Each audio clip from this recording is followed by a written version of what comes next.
On va commencer d'ailleurs puisque nous avons dû vraiment mettre 2 sessions ensemble pour ne pas avoir un retard trop important.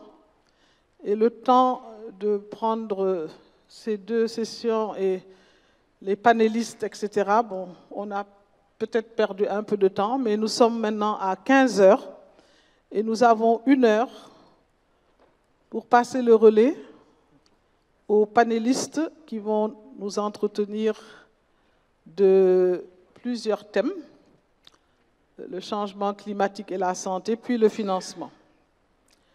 Alors, nous allons commencer par l'assurance maladie, un thème qui devait être présidé par Monsieur le directeur général de l'OMS, qui a dû partir hier soir. Et donc, nous allons essayer de nous mettre dans ces, comme on dit, in these shoes, mais ça ne va pas être évident, mais je pense qu'avec les bons panélistes que nous avons, nous en sortirons. L'assurance maladie, comme vous le savez, est un sujet d'actualité, mais aussi un sujet qui préoccupe vraiment les populations, puisque le financement en matière de santé est un problème important et une des solutions a été de vraiment instituer une assurance maladie au niveau des pays. Et l'Organisation mondiale de la santé en fait vraiment son cheval de bataille. Et nous allons voir des expériences assez concrètes de 2 pays. Le Rwanda, qui a déjà vraiment beaucoup avancé, et le Sénégal, qui est en train de faire des efforts. Et nous allons peut-être après, si c'est possible, passer tout de suite aux maladies non transmissibles et ouvrir une petite discussion, si c'est possible, à la fin. Donc vous m'excuserez si je suis un peu dur dans le timing, et je sais que vous arriverez quand même à faire une bonne synthèse de tout ce que vous pouvez dire, puisque une journée, on aurait pu discuter de l'expérience du Rwanda, c'est sûr. L'expérience sénégalaise, même chose. Donc je voudrais donner la parole tout de suite à Madame le ministre de la Santé du Rwanda, ma sœur Diane, pour qu'elle puisse vraiment nous dire ce qui se passe dans son pays qui inspire autant de personnes aujourd'hui. Merci, Madame le ministre. La mutuelle de santé existe au Rwanda depuis plus de 15 ans. On a commencé par un petit projet pilote dans quelques districts du Rwanda. Nous avons 30 districts et le concept était mis en place pour pouvoir arriver à l'accès universel des soins, pour pouvoir avoir tous les Rwandais qui ont accès aux services sanitaires. Et aujourd'hui, le modèle qu'on implémente au Rwanda, c'est chacun qui contribue $4 par an. $4. Donc, dans une famille, s'il y a 6 personnes, c'est $4 fois 6. Et l'année de la mutuelle commence au mois de janvier. Il y a une sensibilisation au niveau des localités, au niveau de la communauté. Les autorités locales s'y mettent pour toujours expliquer à la population, parce que ce n'est pas évident. Ce n'est pas évident d'avoir une loi qui dit que tous les citoyens doivent être couverts par une mutuelle. Ce n'est pas évident de convaincre tout le monde. Et comme vous le savez, le plus de gens on a, parce qu'ils ne tombent pas tous malades ensemble, c'est ça la définition de la mutualité. Les gens qui ne tombent pas malades vont aider les autres. L'argent qui est mis dans un compte qui génère des intérêts va donc permettre au pays de faire soigner tout le monde. Donc aujourd'hui, chacun contribue pour $4 l'année. Chaque fois qu'on va dans une formation sanitaire et qu'on a une facture, le patient va payer 10% du coût et la mutuelle va payer 90%. Mais vous vous doutez que tout le monde ne peut pas le faire. On a des gens qui sont vulnérables, on a des catégories socio-économiques qui ne peuvent pas payer ce montant, aussi dérisoire qu'il puisse paraître. Donc le gouvernement fait des subsides complètes à 16% de la population la catégorie 1, comme on dit chez moi. 16% des gens, c'est des gens handicapés, des veuves, des orphelins du génocide, qui n'ont pas d'emploi et qui ne peuvent pas. Donc le gouvernement fait des subsides à 16% de la population et le reste, nous contribuons. On a aussi les employés du gouvernement qui ont une autre assurance, je dirais, ça s'appelle la rwandaise d'assurance maladie. 10% de la population et 81% est couvert par cette assurance communautaire, comme nous l'appelons, c'est la mutuelle de santé. Avoir cette accessibilité financière aux soins de santé a permis le Rwanda d'atteindre les objectifs du millénium parce qu'aujourd'hui, personne n'a peur d'aller à une formation sanitaire parce qu'il sait que qu'en y allant, il va payer que 10% du coût. Donc, les gens, je dirais même qu'ils consultent pour un petit rien. Et du coup, les consultations ont doublé, triplé. Et quand on regarde les statistiques, comparé à il y a 10 ans, il y a plus de gens qui consultent et ça constitue aussi un problème parce qu'il faut que la mutuelle s'adapte, parce que les factures gonflent, parce que la maison d'assurance doit payer plus les hôpitaux. Et en plus de ça, avec la tendance naturelle des maladies, aujourd'hui le Rwanda fait face aux infections non transmissibles qui sont chères à traiter. La mutuelle ne peut pas. Donc, on adapte notre politique et l'une des solutions qu'on a adoptées aujourd'hui, c'est prélever des taxes sur le tabac, le coût des tabacs, la communication et la vente des boissons alcoolisées, tout ce qui a un impact sur la santé. On prélève des frais pour renflouer le compte de la mutuelle parce que il y a une année, il y avait un gap de 12 milliards par an. La mutuelle avait un gap. Il y a eu des études, des analyses qui ont montré que la mutuelle était sur une mauvaise tangente et le gouvernement a pris la décision de renflouer les comptes de la mutuelle en prélevant des taxes. Et ça, c'est une solution durable parce que la communication, tout le monde veut communiquer. La pénétration à la communication chez moi, c'est plus de 90%. Plus de 90% de la population utilise le téléphone. Même ces gens qui disent qu'ils n'ont pas les moyens de payer la mutuelle, ils ont quand même de l'argent pour payer des cartes téléphoniques. Donc, on prélève à la minute, ils ne le sentent pas, mais en même temps, ils contribuent sans le sentir financièrement, sans que ce soit un baden pour eux. Ils contribuent à la mutuelle et c'est une solution durable. Merci. Madame le ministre, c'est formidable, c'est court, c'est précis, c'est intéressant. Et vous avez abordé les modalités de cette assurance maladie avec les mutuelles. Le fait que ce soit mandatory, comme on dit, ça c'est aussi quelque chose que beaucoup de pays ne peuvent pas faire. Mais vous avez aussi évoqué les sources de financement de votre assurance maladie. C'est extrêmement important. Je vais donner la parole maintenant à Monsieur le directeur général de l'Agence pour la couverture maladie universelle du Sénégal, qui pourra également partager avec nous son expérience, mais surtout, je lui demanderai de faire ressortir les points de défi à relever par rapport à la couverture maladie au Sénégal. Merci. Merci. Est-ce que je peux avoir la présentation, s'il vous plaît?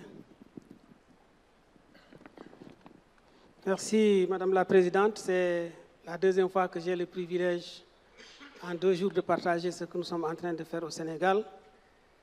Et je l'ai abordé sur un angle hier. Aujourd'hui, je vais approcher la situation autrement. Alors, par rapport au contexte, vous savez que le Sénégal utilise à peu près 2 régimes. Un régime dit assurantiel à partir des mutuelles de santé communautaires, un régime d'assistance qui consiste en fait en des subventions qu'on appelle grossièrement la gratuité, qui concerne les 0,5 ans, les personnes âgées de 60 ans et plus, et aussi les femmes qui ont besoin de césarienne. Mais en même temps, il y a des groupes spécifiques, tels que ceux qui sont reconnus comme étant assez pauvres, suffisamment pauvres pour ne pas pouvoir cotiser, donc qui sont bénéficiaires des bourses de sécurité familiale, qui sont prises en charge dans les mutuelles, avec des taux de prise en charge, bien sûr, qui sont assez variables, aussi bien par cette approche-là, mais au niveau aussi des structures. Nous avons aussi depuis 1975, pour rappel, une assurance obligatoire à travers les IPM, en plus des fonctionnaires qui étaient pris en charge. Donc ça, c'est un peu le rappel de ces cibles-là. Il y a certaines personnes qui ne sont pas prises en charge. Et l'un de nos défis, c'est d'avoir un seul dispositif de couverture, notamment pour le secteur informel, avec un besoin de mise en commun au niveau national, mais également de professionnaliser ces mutuelles de santé-là. Donc à partir de 2019, nous envisageons d'avoir une mise en commun des prestations au niveau des centres de santé et des EPS, progresser complètement un peu plus loin au niveau départemental pour aller vers un régime unifié. Donc, et nous avons fait quelques options qui sont quand même des difficultés, des défis réels. Donc il faut garantir la mobilisation et l'engagement communautaire. On le sait, tant que c'est volontaire, nous ne pourrons pas avoir le taux d'adhésion, le taux de couverture souhaité, notamment quand il s'agit des mutuelles au niveau communautaire. Nous avons aussi comme défi de progresser vers la mise en commun des risques et avoir ce régime unifié. Et jusque-là aussi au Sénégal, ceux qui sont les gestionnaires des mutuelles de santé sont dans le volontariat. Nous pensons qu'il faut les professionnaliser. Nous avons aussi un défi de portabilité de ce système. Imaginez quelqu'un qui est au sud avec sa famille, qui vient à Dakar, qui tombe malade et qui ne peut pas se soigner parce que simplement sa mutuelle est, par exemple, à Ziguinchor, Kolda. Donc il y a aussi un besoin de contrôle médical et ça également, il faut qu'on ait une nomenclature des actes et aussi une liste de médicaments dédiés, parce qu'on ne pourrait pas tout prendre en charge. Donc nous sommes allés vers un certain nombre d'options. Donc avec les régimes assurantiels, la contribution, nous pensons que quel que soit le niveau de pauvreté, effectivement il y a certains qui ne pourront jamais le faire, mais la majeure partie devrait quand même pouvoir cotiser ou bien en tout cas prendre en charge le ticket modérateur. Et aussi les subventions. Donc lors du forum sur la mobilisation des ressources, son Excellence lui-même a dit qu'il faut une certaine soutenabilité de ces subventions. Donc il faut qu'on réfléchisse à ce niveau également. Et les besoins de coordination également sont importants. Alors sur l'assurance maladie, pour toutes les cibles, nous voulons développer des mécanismes d'adhésion à caractère obligatoire. Il s'agit de quoi? Parce que quand on dit que c'est obligatoire, souvent aussi, ça contribue à une mauvaise communication et à une mauvaise appropriation de ce programme. Ce que nous envisageons, c'est d'avoir en quelque sorte une adhésion systématique. Prenons le cas d'un commerçant qui doit payer sa patente et on peut relier les deux. Quelqu'un qui doit chercher un permis de conduire, on peut lui demander d'abord de présenter sa couverture, son document en tout cas qui atteste qu'il est couvert. Il nous faut aller aussi vers l'intégration des cibles, donc de ces gratuités-là, et il y a certains régimes spécifiques aussi qu'on devrait prendre en compte. Nous pensons aussi qu'il faut aller vers un paquet minimum de bénéfices garantis pour tous. Alors, la deuxième option, c'est la contribution de toutes les cibles, je l'ai déjà évoqué, avec un ticket modérateur à tous les niveaux. Et la troisième, c'est les subventions partielles, donc le versement des droits d'adhésion, les tickets modérateurs et la cotisation, bon, qui peut aussi être payée intégralement pour certaines cibles spécifiques. Pour la coordination, donc ça aussi c'est un problème important, surtout pour ce qui concerne le ciblage. Parce qu'aujourd'hui, prenez quelqu'un qui a plus de 60 ans. S'il veut utiliser le plan Sésame, rien n'indique qu'il est un fonctionnaire retraité. Et donc, puisque le paquet de Sésame est plus avantageux que l'IPRES, naturellement, il va aller à la recherche du Sésame. Et ça, nous sommes en train de mettre en place hier le système d'information biométrique à travers la carte d'identité nationale de la CEDEAO, où il s'agit d'identifier l'individu, de l'authentifier et d'indiquer que effectivement c'est de cette personne-là qu'il s'agit, mais aussi avec un entrepôt de données que nous avons avec tous les régimes unifiés qui permettra d'orienter directement l'individu vers sa cible. mais également au niveau du paiement. Le paiement peut être adressé directement à la mutuelle du concerné et son ticket modérateur généré sur place, ce qui permet quand même d'aider un peu à l'utilisation efficiente des ressources. Alors, nous pensons que comme il faut des mesures d'accompagnement, notamment le renforcement d'un soutien stratégique de l'État, en particulier l'engagement politique, ce qui ne pose pas trop de difficultés au niveau du Sénégal. Il faut aussi une mobilisation des prestataires, parce que s'il n'y a pas l'engagement de ces prestataires, on ne peut pas aller loin. Parce que la couverture sanitaire universelle, c'est à la fois l'offre et la demande, et les aspects de gouvernance que j'ai évoqués tantôt. Il faut partager une compréhension partagée aussi des initiatives de réforme et leur impact. Il faut renforcer les politiques de négociation et de partenariat. Il faut également renforcer la communication de proximité pour que les gens comprennent quel est l'avantage du paquet de bénéfices qu'on leur propose. Évidemment, nous avons besoin de l'accompagnement, comme toujours, des partenaires techniques et financiers. Et dans tout ça, ce qui est attendu, c'est une efficience dans la gestion et aussi un financement accru de la CMI, une utilisation accrue donc des soins par les cibles et une effectivité de la prise en charge à tous les niveaux, mais également des économies d'échelle en fonction du budget qu'on met à notre disposition. Voilà, Madame la Présidente, rapidement les éléments que je voulais partager avec vous. Je vous remercie.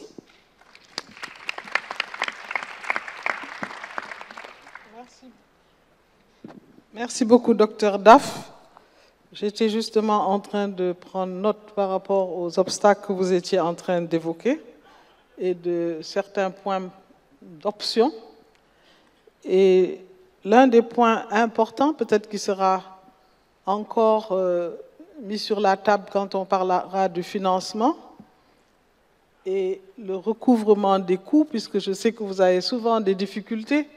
L'État subventionne, mais l'État ne peut pas aussi subventionner en permanence sans avoir de nouvelles sources de financement. Et c'est pour ça que l'exemple du Rwanda est un exemple intéressant, parce que déjà, il y a l'introduction de la taxe contre le tabac au Sénégal. C'est bien dans la loi, mais ce n'est pas effectif encore. Et on a même parlé sur l'alcool, sur les boissons sucrées, sur beaucoup de choses qui peuvent apporter beaucoup d'argent. Donc je pense qu'il y a cet aspect qui est un aspect extrêmement important et qui peut freiner tous les efforts que vous êtes en train de faire, parce que je sais que c'est un travail fastidieux et que vous êtes toujours sur la brèche, et peut-être qu'avec un financement plus pérenne, vous seriez beaucoup plus à l'aise. Donc je voulais vous ajouter ça comme problème. Voilà, je ne sais pas s'il y a un micro dans la salle, parce que juste pour que ça change un peu, est-ce qu'il y a quelqu'un qui voudrait déjà poser une question par rapport à ce panel? Philippe, monsieur un des secrétaires généraux des Nations Unies.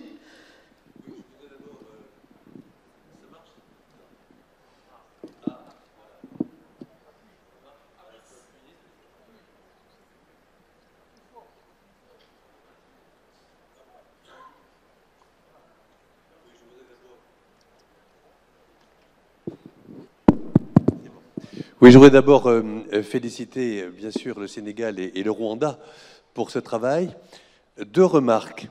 La première, c'est que on s'aperçoit aujourd'hui que l'assurance maladie, c'est la clé pour l'accès universel à la santé. Dans mon pays, ça a été 1945, ça a été un élément majeur sans lequel on ne peut pas avancer. Le problème que je vois aujourd'hui, c'est que certains gouvernements dans les pays émergents ou en développement développent une assurance maladie à partir du secteur formel. Donc, c'est-à-dire les fonctionnaires, les salariés du privé, etc. Mais 70% de ces pays, 70% de la population de ces pays sont dans le secteur informel. Et donc ça, c'est un premier sujet qu'il faut aborder à un niveau international, car si on n'aide pas ces pays pour mieux travailler sur le secteur informel, on n'arrive pas à avoir une assurance maladie. L'assurance maladie, c'est basé sur des cotisations. Et donc, s'il n'y a pas de cotisation, s'il n'y a pas de salaire, il ne peut pas y avoir de cotisation. C'est la première remarque. La deuxième remarque, c'est qu'il y a dans beaucoup de pays une médecine pour les riches qui ont une assurance privée et une médecine ensuite pour les pauvres qui, eux, sont obligés de payer de leur propre denier. Or, le dernier rapport de la Banque mondiale est très préoccupant, puisqu'on voit qu'en 2000, 40% des personnes devaient payer eux-mêmes leurs soins, et en 2014, c'est 60%. Et donc là, il y a une deuxième remarque qu'il faut faire, c'est que les gens qui doivent payer leurs propres soins sont en augmentation. C'est pour ça que je suis très intéressé par les mutuelles de santé qui sont faites au Rwanda, car comme Madame la ministre l'a dit, c'est un pays où les objectifs du millénaire sont respectés au niveau de la santé, entre autres. Enfin, dernier point, Madame la Présidente, je pense que la tendance actuelle, et j'aimerais vous poser cette question, en fait, qu'est-ce que vous en pensez? La tendance actuelle est plutôt de moins en moins demander au gouvernement, mais de partir aussi sur des partenariats avec des initiatives privées. Et j'ai trouvé à cette occasion que le travail qui est fait au Kenya sur Safaricom, qui est donc le grand outil privé de mobile, associé à une grande compagnie de paiement par mobile, sont arrivés à couvrir 91% pratiquement de la population, en permettant d'économiser de l'argent au niveau de leur compte santé, d'ouvrir un compte santé à chaque citoyen, de permettre aux femmes en particulier d'économiser sur leur mobile de l'argent pour la santé, et d'aller dans des centres qui sont définis par le gouvernement, en disant, voilà, dans ces centres-là, vous pourrez être soigné. Par ailleurs, ce compte santé peut être également fourni non seulement par l'économie de la personne, mais aussi par des œuvres caritatives, par le gouvernement, par la famille, par des gens qui sont dans la diaspora. Bref, j'aimerais savoir ce que vous pensez de ça, parce que c'est une manière de toucher le secteur informel aussi.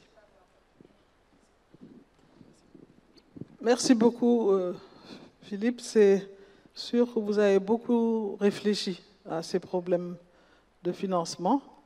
Je vais passer la parole à l'autre panel et on fera, s'il reste du temps, on ouvrira vraiment une discussion. C'est vraiment ce que je voudrais, qu'on puisse donner plus la parole à la salle. Et même s'il le faut à la pause ou autre, vous pourrez en discuter encore. Mais c'est sûr qu'il y a des initiatives privées et il ne faut pas faire seulement les choses dans le public, ni espérer l'argent du public. Ce ne sera sans doute pas la solution. Mais également, le privé pourra servir d'outil pour pouvoir stimuler les cotisations ou faire des économies pour la santé sans que les gens s'en rendent compte. Je voudrais donner la parole à monsieur le représentant de l'OMS, le professeur Dangou, qui est directeur donc, à l'OMS Afro, qui nous a déjà parlé hier de l'enquête STEP et qui, pour les maladies non transmissibles, est peut-être aujourd'hui l'expert dans la matière, l'OMS étant une référence. Ce que je voudrais dire, c'est que nous sommes tous aujourd'hui interpellés par les maladies non transmissibles. Quelqu'un me disait, « Ah, vous avez ça sur votre agenda ?» C'est parce que aussi c'est un sujet à la mode. J'ai dit, ce n'est pas un problème de mode, c'est une réalité. Une autre personne avec qui je parlais, je pense, ce matin, me disait, « Qu'est-ce que vous allez faire pour toutes ces morts subites qu'on observe ?» Et je pense que dans beaucoup de nos pays maintenant, comme on le voit peut-être dans les pays du Nord, mais où il y a une plus rapide réaction. Il y a énormément de personnes qui brutalement ont une crise cardiaque ou quelque chose, un infarctus, et il n'y a rien qui est fait en urgence pour les sauver. Et donc il y a une inquiétude. Quelqu'un d'autre disait, il y a une nouvelle maladie. Cette maladie, c'est, on ne sait pas de quoi la personne est morte, c'est une mort subite. Et c'est dire donc que le problème des maladies non transmissibles, sans oublier maintenant les cancers qui font des ravages, l'hypertension artérielle, on en a parlé, le diabète, les maladies mentales, c'est un vrai sujet. C'est dommage qu'on ne puisse en parler que peu de temps, mais je voudrais laisser le professeur Dangou nous dire ce que l'OMS en pense et quelles sont peut-être les initiatives qui ont été prises par l'Organisation mondiale de la santé. Je vous remercie. Merci beaucoup, professeur Eva-Marie Kolsek, Madame le ministre d'État. Nous sommes très honorés de prendre part à ce panel à vos côtés. Et vous savez la raison pour laquelle c'est un grand honneur pour moi d'être aux côtés de mon maître, le professeur Seck, Awa Maricol. Et il y a l'un de nos maîtres de la faculté de médecine de Dakar qui disait « Plus haut monte l'élève, plus grand est le maître ».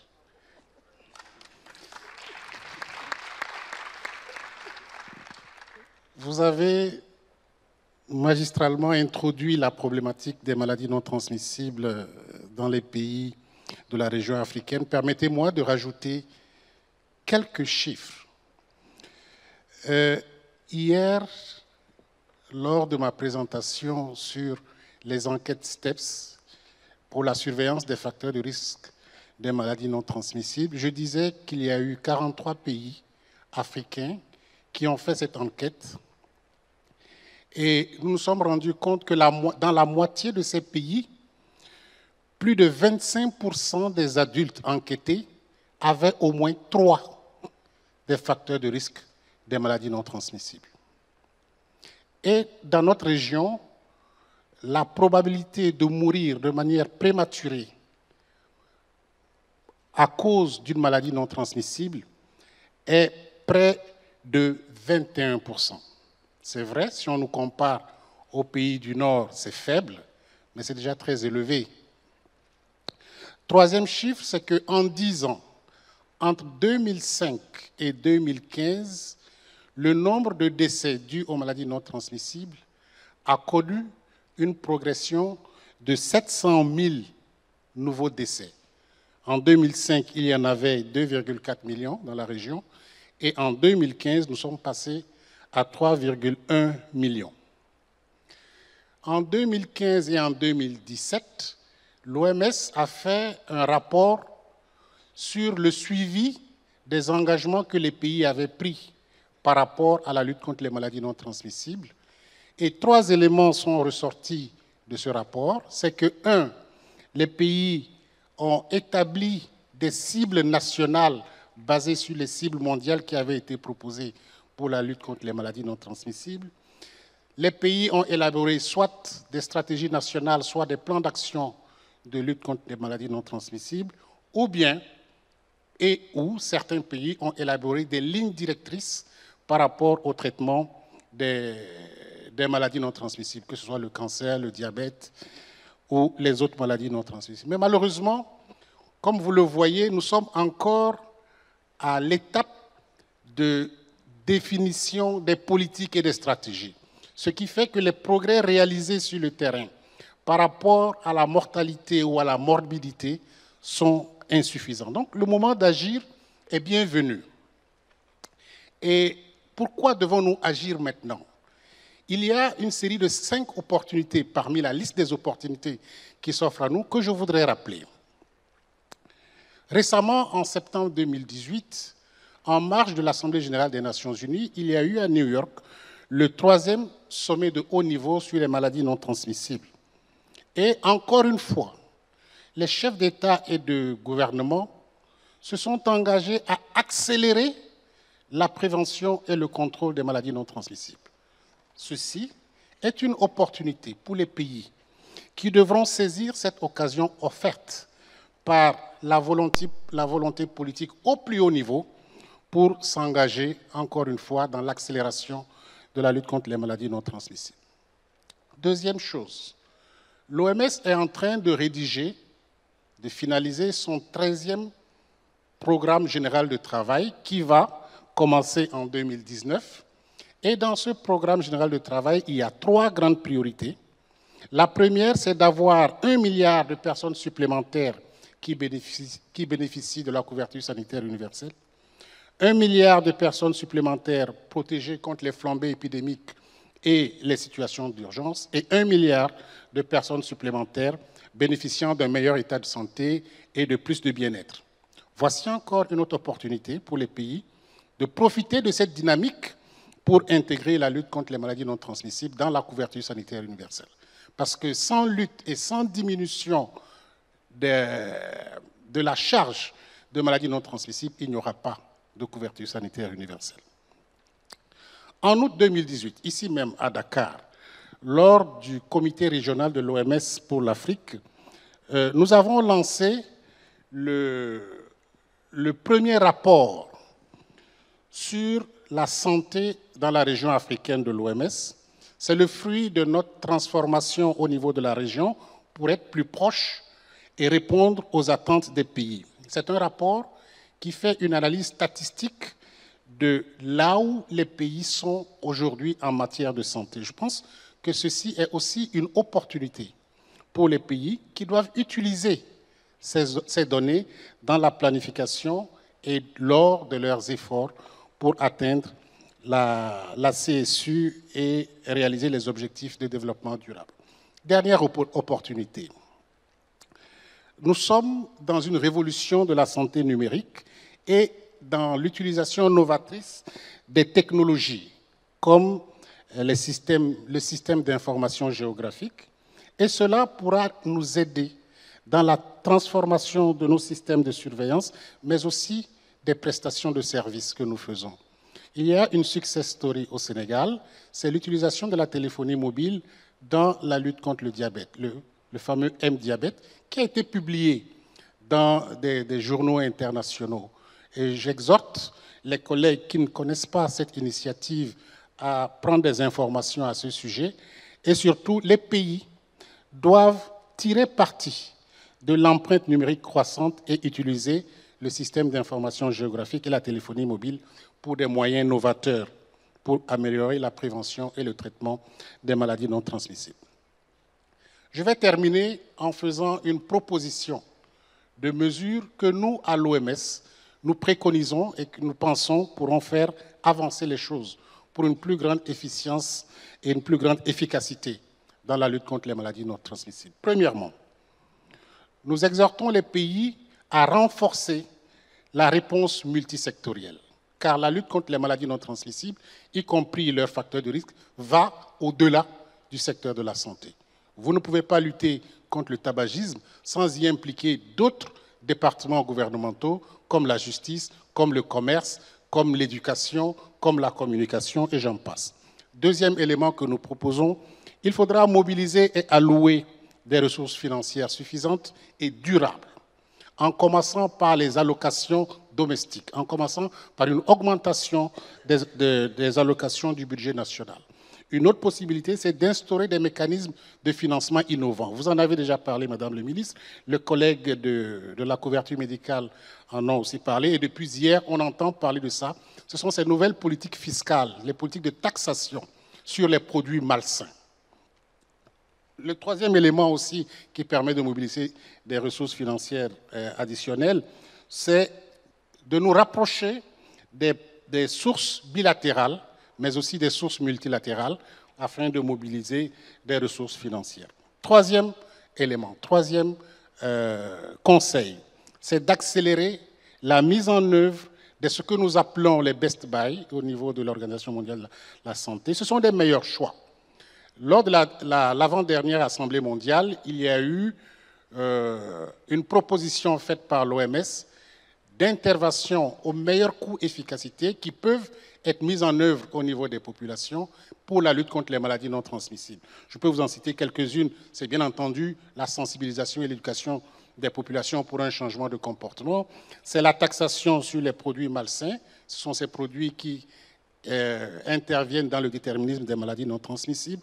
Le traitement des personnes à risque pour les crises cardiaques et les accidents vasculaires cérébraux, tout simplement par l'utilisation de l'aspirine, le dépistage et le traitement des lésions précancéreuses du col, et j'en passe. Je pense qu'il y a 16 best buys au total. Les pays doivent choisir celles qui sont en adéquation avec leur contexte et les mettre en œuvre. Quatrième élément, il faudra que nous pensions à transformer et à renforcer nos systèmes nationaux de santé, les réorienter dans la prévention, la promotion, la réhabilitation pour les maladies non transmissibles et leurs facteurs de risque. Ça, c'est capital. Nos systèmes de santé ont acquis des lettres de noblesse, bien que toujours insuffisants par rapport aux maladies transmissibles et aux maladies nutritionnelles. Il faut maintenant les réorienter par rapport aux maladies non transmissibles. Dernier élément, c'est de renforcer les partenariats, en particulier avec le secteur privé. Le partenariat public-privé aussi est en train de gagner du terrain. Dans de nombreux pays, ça marche, il faut le mettre à l'échelle. Tout ceci devra reposer sur une volonté, un engagement et un fort leadership national. Bien entendu, nous aurons besoin de partenariats et de ressources appropriées. Je pense qu'ensemble, nous pouvons y arriver. Et d'ailleurs, nous n'avons pas le choix. Nous devons y arriver. Je vous remercie.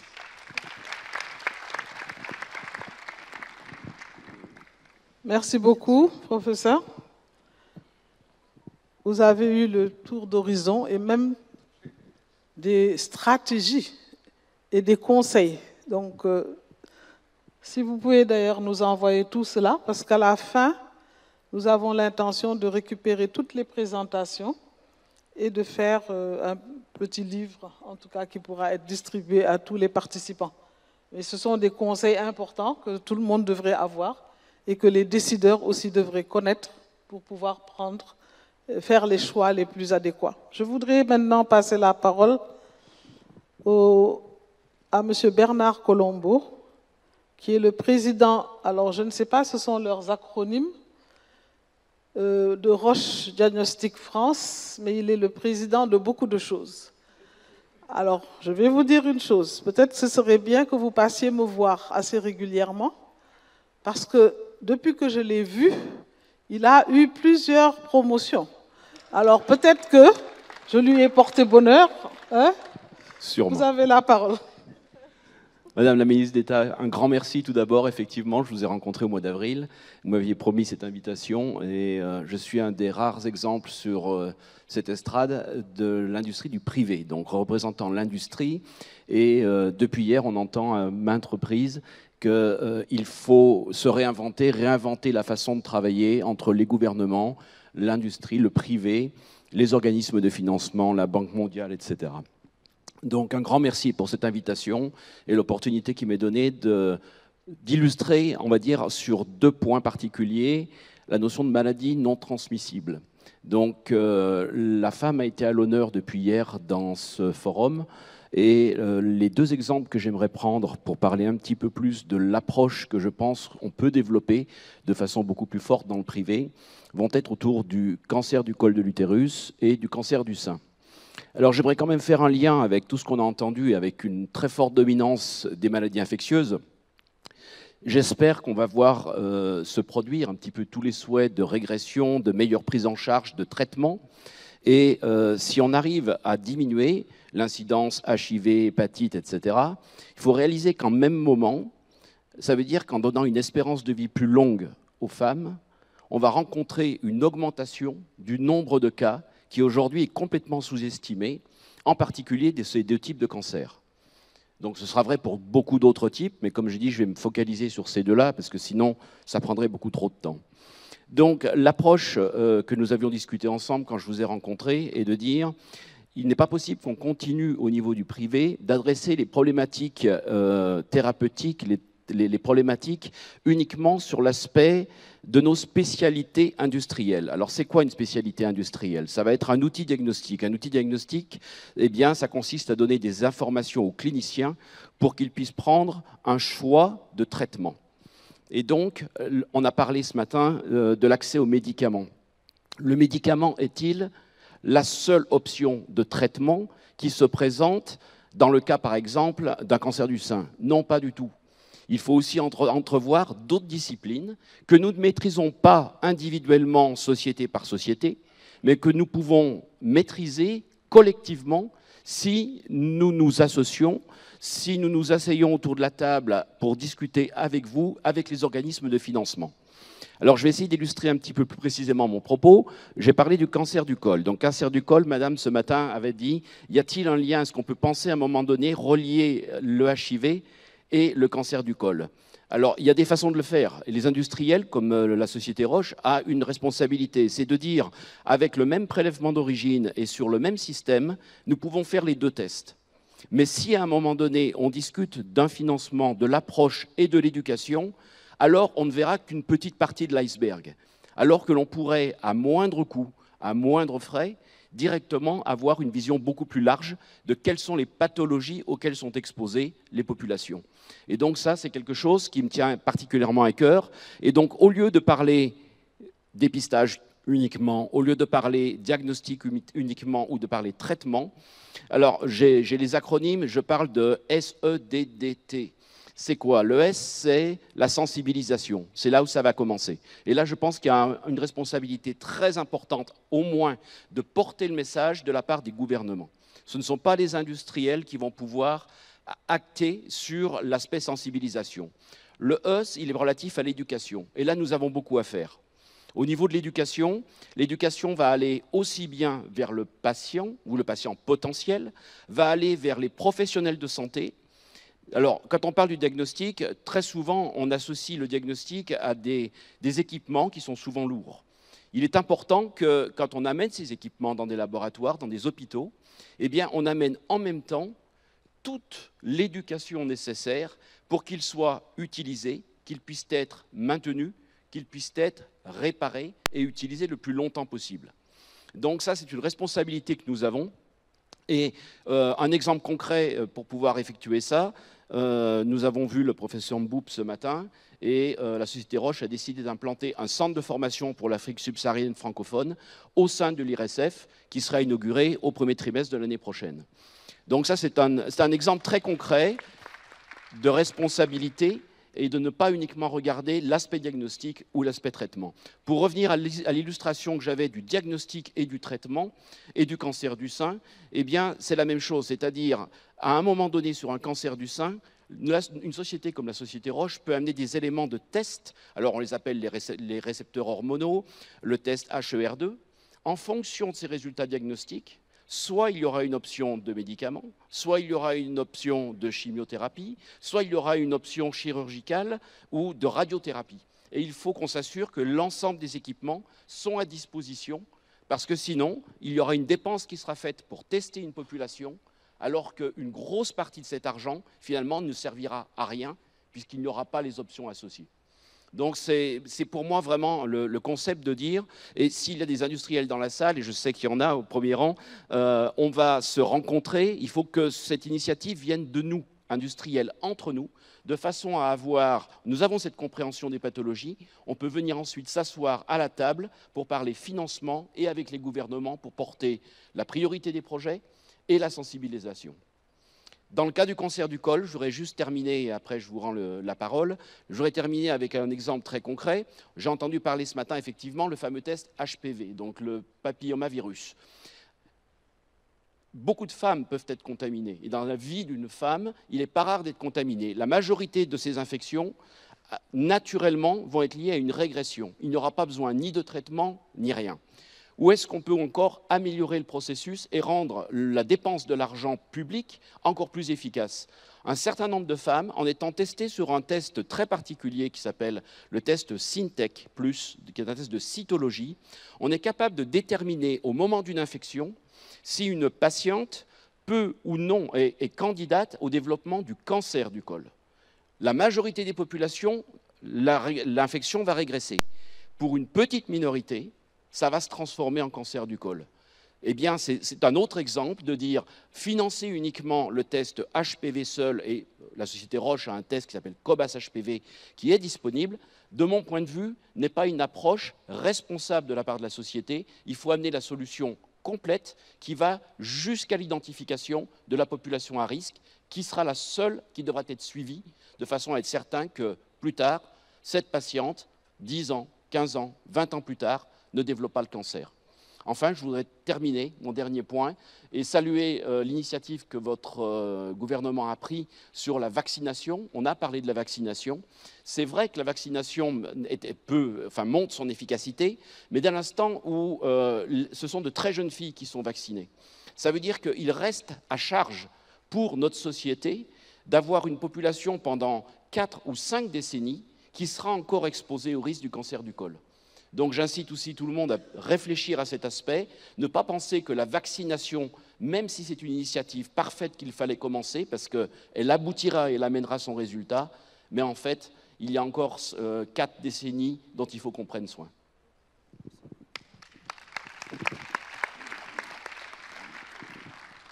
Merci beaucoup, Monsieur Colombo.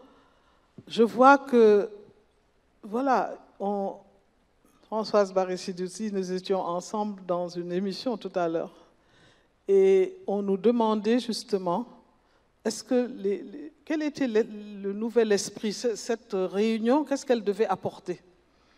Et vous êtes en train de donner des voix qui me semblent être très intéressantes, des voix qui permettront de prendre en compte les individus et les malades, les personnes elles-mêmes, pas simplement créer des choses qui pourront être utilisées par une minorité, qui seront trop chères, mais penser que ce que je suis en train de chercher aujourd'hui, c'est un produit qui pourra être utile pour les populations, être à leur portée, et qui pourra aussi régler plusieurs problèmes en même temps. Ça, c'est important, parce que sinon, on va être là, comme vous le dites, faire des tests de dépistage, ne rien avoir à proposer aux gens.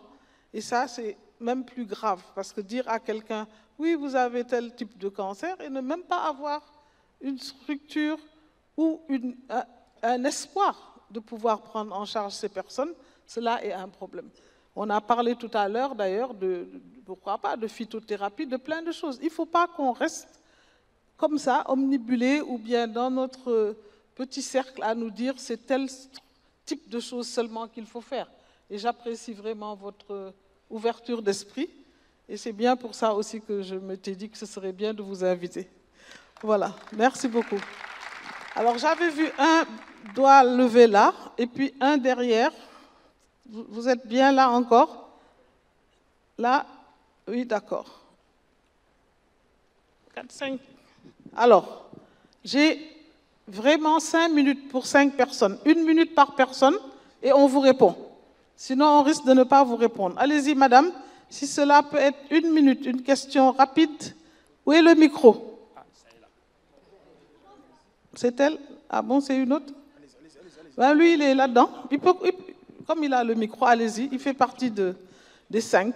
Bonjour tout le monde. Madame Dufond, là-bas. Est-ce que vous allez vite? Le fait de vous lever vous fait perdre du temps. On a 1 minute. Vous avez déjà pris 20 secondes. Alors, donc, Auguste Assemblée, permettez-nous tout d'abord de remercier The Gallions Foundation, je parle sous le contrôle des anglophones, et de remercier aussi les organisateurs. Et on ne saurait le faire parce que Madame le ministre Awa Barry Colsec avait l'habitude de dire souvent ce qui se fait pour moi et sans moi et contre moi. Donc nous, en tant qu'association, parce que nous représentons l'association sénégalaise des hémodialysés insuffisants rénaux, et c'est Monsieur le Président Ahmed Sarr qui m'a demandé de prendre la parole à sa place, et puis accompagné aussi d'une technicienne supérieure en dialyse. Alors donc, quand on parle des maladies non transmissibles, ça prouve que nous avons notre place ici, raison pour laquelle elle n'a pas fait les choses sans nous. Donc, Madame le ministre, merci beaucoup. nous remercions l'État du Sénégal. Pourquoi? Parce que pour les ressources allouées à la santé, en 2013, le montant était, si je ne me trompe pas bien, 129 milliards en 2013. Et en 2018, il y a une nette progression parce que présentement, c'est 169 milliards. Donc, vous voyez que l'État du Sénégal est en train de faire des efforts pour la santé des populations. Bon, alors c'est bon. Vous avez une question ou pas? Parce que je suis très contente que vous soyez content, mais... Il y a une question? Oui, j'ai une question. Alors, vous savez, on travaille toujours ensemble, on est des amis, c'est pour ça que je peux le... C'est ça. Mais allez-y, mais posez votre question. La question, oui. Nous avons parlé de l'Agence de la couverture maladie universelle. Très bien. Et pour les ressources, normalement, nous pensons en tant qu'association qu'il y a d'autres régimes, tels que l'IPRES, la Caisse de sécurité sociale, et aussi les assurances commerciales. Alors, monsieur le directeur, est-ce que vous travaillez en synergie avec ces autres régimes? Et la dernière question, nous disons qu'en termes d'économie, il faut une subvention massive de l'État qui contribuera à l'industrie pharmaceutique dans sa recherche. Donc, nous sollicitons en tant qu'association que les industries pharmaceutiques soient subventionnées. Et en fin de propos, nous pensons qu'il faut investir, c'est une petite contribution, nous pensons qu'il faut investir dans la préparation et l'atomisation des épidémies comme l'Ebola, parce que nous pensons que les États africains ne sont pas prêts et bien préparés pour... Merci beaucoup, merci d'être venu et merci d'être avec nous. Il y a une autre personne, mais j'avais quelqu'un devant. Donc vous reviendrez après en bas. Mais c'est la dame là, je m'excuse vraiment, parce que 5. C'est vous, c'est sûr? Oui. Je ne vois pas vos cheveux longs ou vos nattes, non? C'est un monsieur, n'est-ce pas? Oui, merci beaucoup. Il y a une dame au fond, faites vite, hein? S'il vous plaît, allez-y. Oui, merci beaucoup, madame. Ah bon, je vois en plus. Et lui, c'est un syndicaliste. Alors oui, je me félicite Tout par le monde rapport est là. à ce panel. Mais seulement parler du financement au niveau de la santé, je pense que, à mon avis, nous pensons que seule la mutualisation permet de gérer cette situation. Peut-être il y a l'exemple de Rwanda, mais qu'est-ce qui empêcherait au niveau du Sénégal de commencer par tous les salariés à faire une participation par rapport à la santé? Et il y a une communication qui pose problème par rapport à la couverture maladie universelle, c'est la gratuité. J'ai toujours dit qu'il n'y a pas de gratuité, il y a toujours quelqu'un qui paye. Connaissant la mentalité des gens, quand on dit que c'est gratuit, alors ça veut dire qu'il y a de l'argent quelque part. Et comment faire pour maintenant encadrer cela, pour faire la demande nécessaire par rapport à la couverture maladie universelle? Peut-être on pouvait développer, mais Très bien. Je m'invite à ça. Très bien. Madame, au fond, merci beaucoup. Hein? Vous voyez, c'est quand on parlait tout à l'heure de multisectorialité, d'impliquer tous les acteurs. Vous avez vu des associations, vous voyez un syndicaliste. Il faut que tout le monde s'y mette. C'est seulement ensemble qu'on trouvera une solution. Elle a le micro?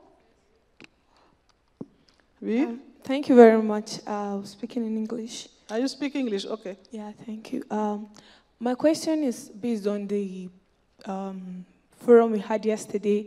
Actually, this afternoon, they've not spoken about it, the obstetric fistula. The professor that took that part made it clear that we have various issues, especially that the burden of the problem is more in Nigeria, and he made mention of some of the causes, prolonged labor and not emptying of the bowel before labor and some other things. But there's a point that he left out. I wanted to ask a question about it. That's the early marriage age, because I noticed bulk of the problem of obstetric fistula is in Nigeria, based on the data he gave, and mostly it's found in the northern part of Nigeria, and the northern part of Nigeria is known to have this challenge of early marriage, and due to the immaturity of the organs, they are always prone to obstetric fistula. So my question is, what effort can be put into place? Because he made mention of collaborative effort between the medical personnel within the Western zone, because places like Senegal, Togo don't really have much of obstetric fistula, that if the doctors come together, they can sort the problem out. So as in, what effort can be done to actually deal with the cultural issues? Because most of those people that get married are not aware, marry very early, are not aware that, okay, this could lead to obstetric fistula. So that's my question. Thank you very much. You're welcome. I'm very happy. I think that you are from Nigeria. Yes? Very happy to have you here. I know that you had some problem before coming. Welcome. Il y a le monsieur qui est par là. Non, non, c'était le monsieur là-bas. Non, non, c'est l'autre. Et on a fini les questions. Prenez le micro, s'il vous plaît. Il y a un monsieur au fond, parce que je ne peux pas donner à tout le monde, je m'excuse. Là, il y a un autre panel qui va commencer. Merci Madame la Ministre, Dr Marquet, laboratoire Shire. Ma question va directement à Madame la Ministre du Rwanda, pour faire écho à ce qu'a dit le professeur Philippe Douste-Blazy. L'essentiel, c'est de financer les soins. Et j'aimerais savoir si il y a d'autres exemples, elle est exemplaire dans son système de financement, s'il y a d'autres exemples de financement à travers le monde qui la fascinent aussi pour pouvoir atteindre les objectifs qu'elle s'est donnés dans son propre pays. Merci beaucoup. Le micro est là maintenant, c'est la dernière intervenante. Et je voudrais donner après le micro à chaque panéliste. Et s'il y a une question qui vous inspire, que vous puissiez apporter une réponse. Le micro doit être là. D'accord. J'ai dit 5 tout à l'heure, je m'excuse, il est l'heure. Hein? Même le 5, c'est 2 minutes qui restent avec les réponses. Allez, madame, quand j'avais votre âge, je marchais plus vite. Hein? Merci. Donc, au niveau des assurances, je reprends le modèle indien. Donc, il y a une assurance en Inde, il y en a beaucoup, mais qui s'occupe surtout des maladies cardiovasculaires. Et donc, on a pu sortir des polices qui couvrent entièrement donc, la maladie, qui coûte moins d'une cigarette. Et avec ça, on a pu couvrir le 15% de la population indienne maladie cardiovasculaire. Donc, moi, je pense que c'est une question de chiffre d'affaires. Pour un pays, ce n'est pas suffisant, mais si on met plusieurs pays d'Afrique ensemble, alors ça, c'est quelque chose qui peut intéresser aussi des assurances privées. Donc, ça, c'est la deuxième chose pour Roche. On a eu des rendez-vous avec vos collaborateurs à Madagascar, mais on est encore trop cher, franchement, par rapport aux possibilités de la population malgache. Donc, je ne sais pas comment on va faire. C'est ça, ils en ont de cher, c'est vrai. Aussi. Alors, vous avez le micro, non? Docteur Daf, vous allez répondre. Et merci. Chacun, une demi-minute, 30 secondes maximum. Bon, je vais aller en style télégraphique pour l'association des hémodialysés. On vient de sortir d'une réunion la semaine passée. Justement, la question que vous avez évoquée a été abordée à ce niveau. Et notre souci, c'est de faire en sorte qu'il y ait une soutenabilité de la dialyse, mais aussi un bon ciblage, ce qui permettrait aux systèmes assurantiels qui sont là de prendre en charge les cibles les concernant. Concernant la gratuité, vous avez vu quand j'ai fait la présentation, j'ai mis entre parenthèses subvention. Donc c'est pour clarifier les choses. Effectivement, rien n'est gratuit, les gens payent. Et là aussi, on veut aller vers un ciblage plus rigoureux. Et j'espère qu'avec ça, on peut quand même faire des économies de ressources et couvrir d'autres personnes qui ont besoin donc, de cet appui-là. Merci. Merci beaucoup, merci. Madame le ministre, vous avez quelques mots quand même de réponse éventuelle? Donc vous n'avez rien. Il parlait des moyens de financement. Est-ce qu'il y avait d'autres expériences? Je dirais, je ne connais pas d'autres expériences, mais on apprend tous les jours. Après ce que M. Philippe a dit, et c'était déjà une réflexion qu'on a au pays, on sait bien que ce qu'on fait n'est pas parfait, Donc j'aimerais avoir une structure qui est là, qui permet aux gens de mettre de côté de l'argent assez tôt pour faire un bon plan pour une famille qui n'a pas encore été créée.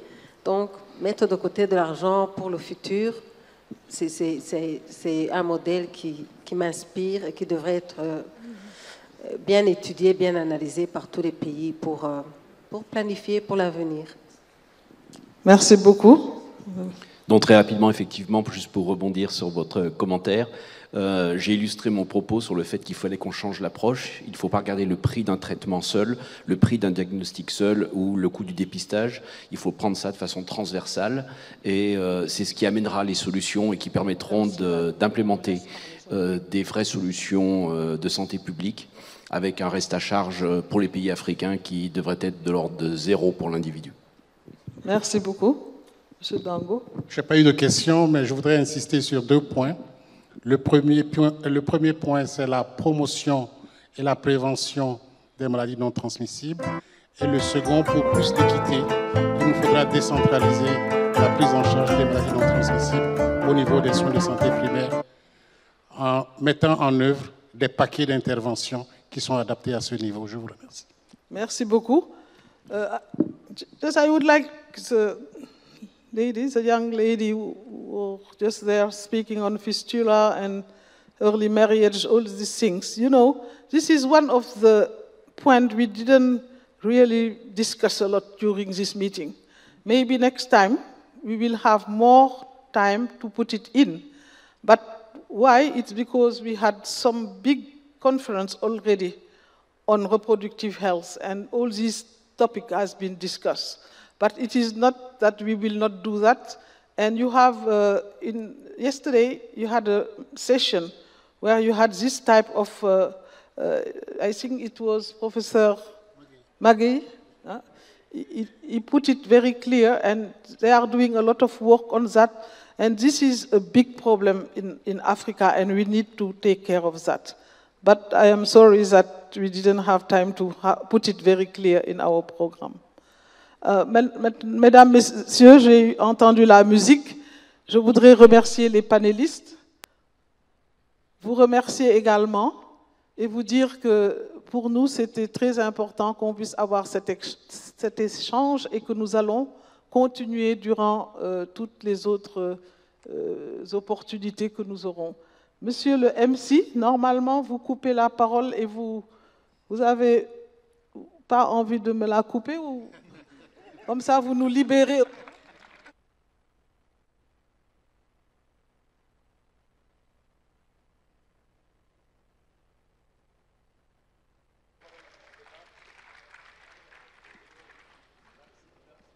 d'État.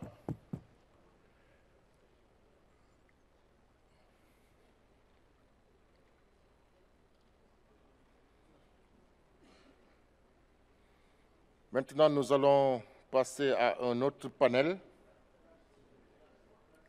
qui va parler du financement de la santé.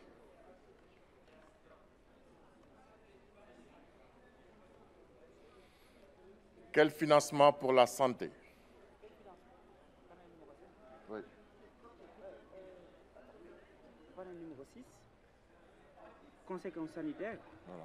C'est eux qui doivent commencer. Donc, on va passer au panel numéro 6, conséquences sanitaires du changement climatique. Voilà.